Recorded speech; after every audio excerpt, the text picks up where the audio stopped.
नमस्कार। आकाशवाणी से दोपहर समाचार के साथ मैं विशाल शर्मा।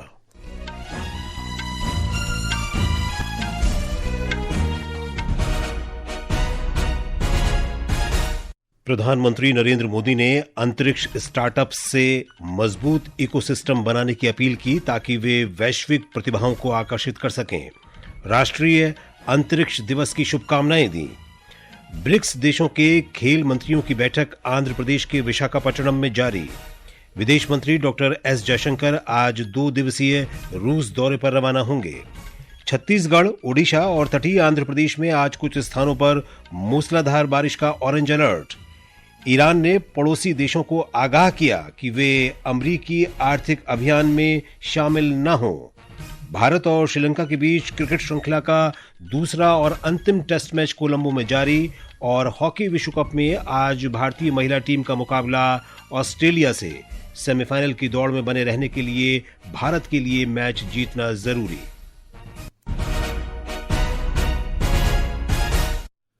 अब समाचार विस्तार से। प्रधानमंत्री नरेंद्र मोदी ने कहा है कि अंतरिक्ष क्षेत्र के स्टार्टअप्स ने सरकार में अपना विश्वास व्यक्त किया है। उन्होंने अंतरिक्ष क्षेत्र के स्टार्टअप्स के मुख्य कार्यकारी अधिकारियों के साथ चर्चा में उनसे निरंतर प्रयत्नशील रहने और अंतरिक्ष क्षेत्र का एक मजबूत इकोसिस्टम तैयार करने की अपील की। प्रधानमंत्री ने कहा कि ऐसा अनुकूल माहौल बनाया जाना चाहिए जिससे दुनिया भर के लोग अंतरिक्ष क्षेत्र में अपना करियर तलाशने के लिए भारत को पसंदीदा गंतव्य के रूप में देखें। दुनिया भारत के स्टार्टअप को खोजती होगी, भाई कौन है इसमें। क्योंकि एक जब ब्रेक थ्रू होता है तो तुरंत लोगों का ध्यान जाता है। बहुत लोगों को हमें जोड़ना है। हमें ऐसा एक ऑरा खड़ा कर देना चाहिए कि इस फील्ड में दुनिया भर के लोगों को जिंदगी बनानी है, हिंदुस्तान जाओ, भारत की कोई स्टार्टअप से जुड़ जाओ, भारत की कोई स्पेस एजेंसी से जुड़ जाओ। पूरा टैलेंट पूल जो है एक मैग्नेट की तरह आपके कारण हम खींच सकते हैं और वो हमारी एक बहुत बड़ी ताकत बन सकता है। प्रधानमंत्री ने अंतरिक्ष क्षेत्र में युवाओं के कार्य की भी सराहना की। भारत का युवा आज उन क्षेत्रों में काम कर रहा है जिनकी कुछ साल पहले कल्पना भी संभव नहीं। भारत का प्राइवेट स्पेस टैलेंट पूरी दुनिया में अपनी अलग पहचान बना रहा है। आज ग्लोबल इन्वेस्टर्स के लिए भारत का स्पेस सेक्टर एक अट्रैक्टिव डेस्टिनेशन बन रहा है। Space tech unicorn company Skyroot Aerospace के मुख्य कार्यकारी अधिकारी पवन कुमार चांदना ने अंतरिक्ष क्षेत्र को निजी कंपनियों के लिए खोलने पर प्रधानमंत्री का आभार व्यक्त किया। श्री चांदना ने बताया कि उनकी कंपनी ने 3 कारखाने स्थापित किए हैं। इस वर्ष 18 जुलाई को श्री चांदना की कंपनी ने भारत का पहला निजी तौर पर विकसित रॉकेट सफलतापूर्वक लॉन्च किया था। आज राष्ट्रीय अंतरिक्ष दिवस पर उपराष्ट्रपति सीपी राधाकृष्णन, प्रधानमंत्री नरेंद्र मोदी और परमाणु ऊर्जा तथा अंतरिक्ष राज्य मंत्री जितेंद्र सिंह ने देशवासियों को शुभकामनाएं दी हैं। श्री राधाकृष्णन ने सोशल मीडिया पोस्ट में कहा कि अंतरिक्ष अन्वेषण में भारत की उल्लेखनीय उपलब्धियां देश की वैज्ञानिक उत्कृष्टता और नवाचार की भावना को आगे बढ़ाने के दृढ़ संकल्प का प्रमाण है। प्रधानमंत्री ने अपने संदेश में कहा कि नई वैश्विक व्यवस्था में भारत लगातार अंतरिक्ष क्षेत्र का विस्तार कर रहा है। अंतरिक्ष राज्य मंत्री जितेंद्र सिंह ने कहा कि चंद्रयान 3 की ऐतिहासिक उपलब्धि के साथ ही भारत अंतरिक्ष क्षेत्र में अग्रणी देशों में शामिल हो गया है। संस्कृति और पर्यटन मंत्री गजेंद्र सिंह शेखावत ने कहा है कि अंतरिक्ष तकनीक विकसित भारत के लक्ष्य को हासिल करने और भारत को $45 अरब की अंतरिक्ष अर्थव्यवस्था बनाने में महत्वपूर्ण भूमिका निभाएगी। आज अहमदाबाद में 3रे राष्ट्रीय अंतरिक्ष दिवस समारोह में उन्होंने कहा कि अंतरिक्ष क्षेत्र के सुधारों से स्टार्टअप और उद्योग जगत के लिए अवसर बढ़े हैं। माननीय प्रधानमंत्री जी के नेतृत्व में स्पेस साइंस की इस विधा को प्राइवेटाइजेशन करके भारत के लिए अपार संभावनाओं का द्वार सृजित किया गया और जिस तरह की क्षमता प्रोफेसर साराभाई से लेकर के आज तक भारत के महान वैज्ञानिकों ने जिस तरह का मुकाम हासिल किया है, भारत जो आज एक मजबूत स्थिति में इस क्षेत्र में खड़ा है, आने वाले समय में विश्व का अग्रणी और लीडरशिप स्टेटस को प्राप्त करेगा। कार्यक्रम में भारतीय अंतरिक्ष अनुसंधान संगठन इसरो के अध्यक्ष वी नारायणन और अंतरिक्ष अनुप्रयोग केंद्र के निदेशक वीएन राव भी उपस्थित थे। ब्यौरा हमारे संवाददाता से। देश आज राष्ट्रीय अंतरिक्ष दिवस मना रहा है। हर वर्ष 23 अगस्त को यह दिन चंद्रयान 3 की चंद्रमा पर ऐतिहासिक सॉफ्ट लैंडिंग की स्मृति में मनाया जाता है। वर्ष 2023 में इस दिन चंद्रयान 3 ने चंद्रमा के दक्षिणी ध्रुवीय क्षेत्र के निकट सफलतापूर्वक लैंडिंग की थी। इस उपलब्धि के साथ भारत ऐसा करने वाला दुनिया का पहला देश बन गया और साथ ही विश्व की अग्रणी अंतरिक्ष शक्तियों में अपनी जगह बनाई। संचार और मौसम पूर्वानुमान से लेकर नेविगेशन और आपदा प्रबंधन तक अंतरिक्ष प्रौद्योगिकी लोगों के दैनिक जीवन में लगातार महत्वपूर्ण भूमिका निभा रही है। सकलैन अख्तर, आकाशवाणी समाचार, दिल्ली। ये समाचार हमारे न्यूज ऑन एआईआर ऐप और हमारी वेबसाइट www.newsonair.gov.in पर भी उपलब्ध हैं। दोपहर समाचार में आपका फिर स्वागत है। ब्रिक्स खेल मंत्रियों की बैठक इस समय आंध्र प्रदेश में विशाखापट्टनम में चल रही है। युवा कार्यक्रम और खेल मंत्री डॉक्टर मनसुख मांडविया, राज्य मंत्री रक्षा निखिल खड़से ने ब्रिक्स के सभी 11 सदस्य देशों के खेल मंत्रियों और शिष्टमंडल के प्रमुखों का स्वागत किया। बैठक में ब्रिक्स देशों के बीच खेलों के माध्यम से सहयोग बढ़ाने पर चर्चा की जा रही है। बैठक के अंत में साझा घोषणा पत्र जारी किया जाएगा। ब्रिक्स युवा अलायंस ने आज लगातार दूसरे दिन ब्रिक्स और ग्लोबल साउथ विषय पर चर्चा का आयोजन किया। ये ऑनलाइन चर्चा मुख्यतः वैश्विक शासन व्यवस्था में सुधार पर केंद्रित थी। युवा कार्यक्रम और खेल मंत्री मनसुख मांडविया ने स्वस्थ जीवन शैली के लिए साइकिल चलाने को अपनी दिनचर्या में शामिल करने की अपील की है।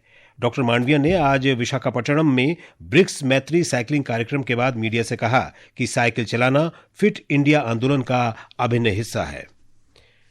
विदेश मंत्री सुब्रमण्यम जयशंकर रूस की 2 दिन की यात्रा पर आज रवाना होंगे। विदेश मंत्री व्यापार, आर्थिक, वैज्ञानिक, तकनीकी और सांस्कृतिक सहयोग पर भारत रूस अंतर सरकारी आयोग के 27वें सत्र की सह-अध्यक्षता करेंगे। डॉक्टर सुब्रमण्यम रूस के विदेश मंत्री सर्गेई लावरोव से भेंट के दौरान क्षेत्रीय और वैश्विक मुद्दों पर विचार विमर्श करेंगे। वाणिज्य और उद्योग मंत्री पीयूष गोयल कल से 27 अगस्त तक जापान की 4 दिन की यात्रा पर रहेंगे। वे टोक्यो, नागोया और ओसाका का दौरा करेंगे। उनके साथ भारत का एक बड़ा व्यापारिक प्रतिनिधिमंडल भी जापान जा रहा है। वाणिज्य और उद्योग मंत्रालय ने कहा है कि ये यात्रा भारत और जापान के विशेष रणनीतिक तथा वैश्विक साझेदारी संबंधों की महत्वाकांक्षाओं को दर्शाता है।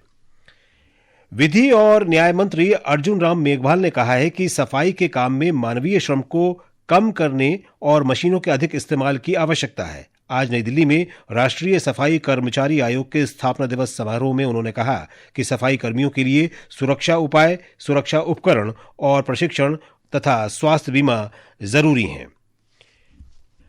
नौसेना का प्रशिक्षण जहाज सुदर्शनी और पुर्तगाल की राजधानी लिस्बन पहुंच गया है। रक्षा मंत्रालय के अनुसार जहाज पर सवार चालक दल के सदस्य और प्रशिक्षु पुर्तगाल की नौसेना और भारतीय समुदाय के साथ पेशेवर और सांस्कृतिक आदान प्रदान करेंगे। ये आईएनएस सुदर्शनी का 15वां पुर्तगाल दौरा है। ये समाचार आकाशवाणी से प्रसारित किए जा रहे हैं। मौसम विभाग ने आज छत्तीसगढ़ और तटीय आंध्र प्रदेश में कुछ स्थानों पर मूसलाधार वर्षा की संभावना व्यक्त की है। अरुणाचल प्रदेश, असम, मेघालय, तटीय कर्नाटक, पूर्वी उत्तर प्रदेश, पश्चिमी बंगाल के गांगेय क्षेत्र और झारखंड में कुछ स्थानों पर तेज बारिश का अनुमान है।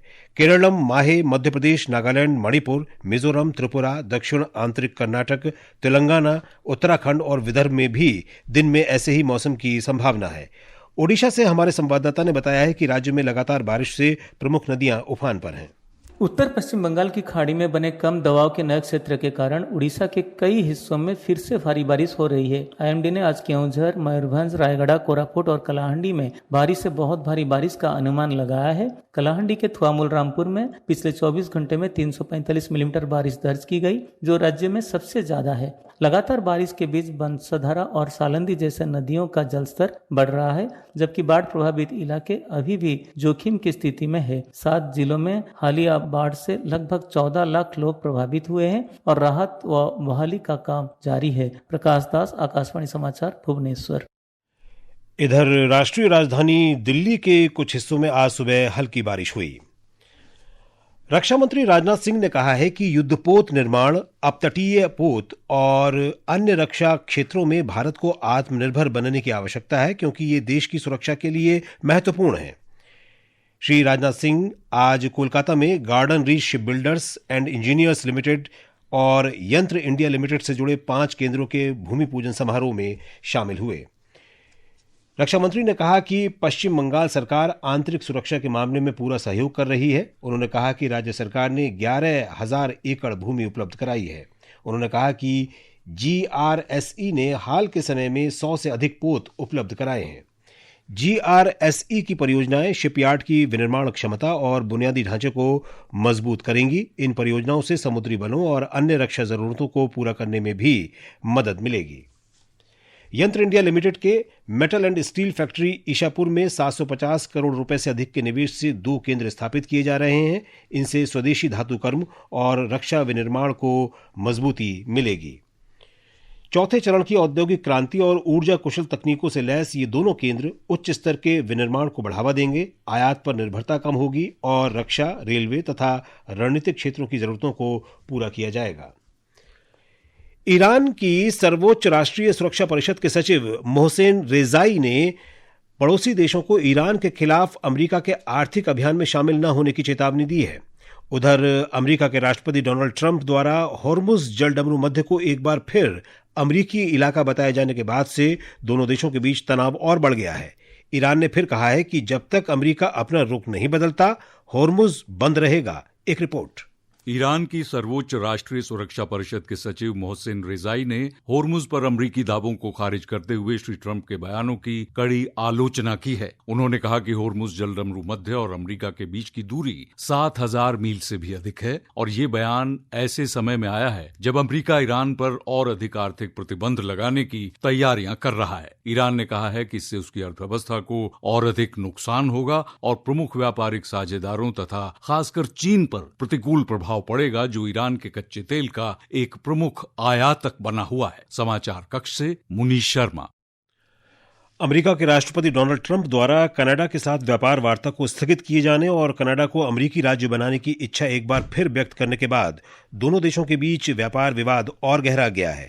श्री ट्रंप ने सोशल मीडिया पोस्ट में कनाडा पर आरोप लगाया कि वो अमेरिकी किसानों पर काफी अधिक शुल्क लगा रहा है।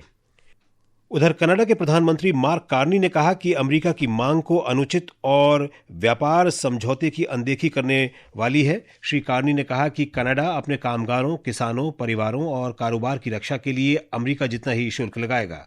प्रधानमंत्री कार्नी ने स्पष्ट किया कि कनाडा स्वतंत्र रूप से व्यापार समझौता वार्ता करेगा और इस पर किसी भी प्रकार का प्रतिबंध स्वीकार नहीं किया जाएगा। जापान में राजधानी टोक्यो के उत्तर पूर्वी प्रांत इबाराकी में आज तड़के 5.9 तीव्रता के भूकंप के झटके महसूस किए गए। भूकंप से पानी की पाइप फट गईं और कुछ इलाकों में यातायात सेवा पर भी असर पड़ा। भूकंप का केंद्र 70 किलोमीटर की गहराई में था। और अब कुछ खेल खबरें। कोलंबो में भारत और श्रीलंका के बीच दूसरा और अंतिम टेस्ट क्रिकेट मैच जारी है। ताजा समाचार मिलने तक भारत ने 2 विकेट पर 184 रन बना लिए हैं। इस मुकाबले में सारांश जैन भारत के लिए डेब्यू कर रहे हैं। भारत ने पहला मुकाबला 165 रन से जीता था। श्रृंखला में भारत 1-0 से आगे है। और अन्य खेल खबरों के साथ हैं अर्जुन। ऑस्ट्रेलिया ने बांग्लादेश को दूसरे क्रिकेट टेस्ट मैच में 1 पारी और 51 रन से हरा दिया है। दोनों टीम श्रृंखला में 1-1 की बराबरी पर रहीं। टेस्ट रैंकिंग में ऑस्ट्रेलिया शीर्ष पर और भारत चौथे स्थान पर है। उधर महिला हॉकी विश्व कप में आज भारत का मुकाबला ऑस्ट्रेलिया से होगा। सेमीफाइनल में जगह बनाने के लिए भारत को ये मैच जीतना होगा। पूल ई का ये मैच रात 10:30 बजे शुरू होगा। नीदरलैंड्स 6 अंकों के साथ पहले ही सेमीफाइनल में पहुंच चुका है। चीन के 2 अंक हैं, जबकि भारत और ऑस्ट्रेलिया के 1-1 अंक हैं। और अब बुलेटिन के अंत में मुख्य समाचार एक बार फिर। प्रधानमंत्री नरेंद्र मोदी ने अंतरिक्ष स्टार्टअप से मजबूत इकोसिस्टम बनाने की अपील की ताकि वे वैश्विक प्रतिभाओं को आकर्षित कर सकें। राष्ट्रीय अंतरिक्ष दिवस की शुभकामनाएं दी। ब्रिक्स देशों के खेल मंत्रियों की बैठक आंध्र प्रदेश के विशाखापट्टनम में जारी। विदेश मंत्री डॉक्टर एस जयशंकर आज 2 दिवसीय रूस दौरे पर रवाना होंगे। छत्तीसगढ़, ओडिशा और तटीय आंध्र प्रदेश में आज कुछ स्थानों पर मूसलाधार वर्षा का ऑरेंज अलर्ट। ईरान ने पड़ोसी देशों को आगाह किया कि वे अमेरिकी आर्थिक प्रतिबंध अभियान में शामिल न हों। भारत और श्रीलंका के बीच क्रिकेट श्रृंखला का दूसरा और अंतिम टेस्ट मैच कोलंबो में जारी। और हॉकी विश्व कप में आज भारतीय महिला टीम का मुकाबला ऑस्ट्रेलिया से। सेमीफाइनल की दौड़ में बने रहने के लिए भारत के लिए मैच जीतना जरूरी। इसके साथ ही दोपहर समाचार का ये अंक समाप्त हुआ। नमस्कार।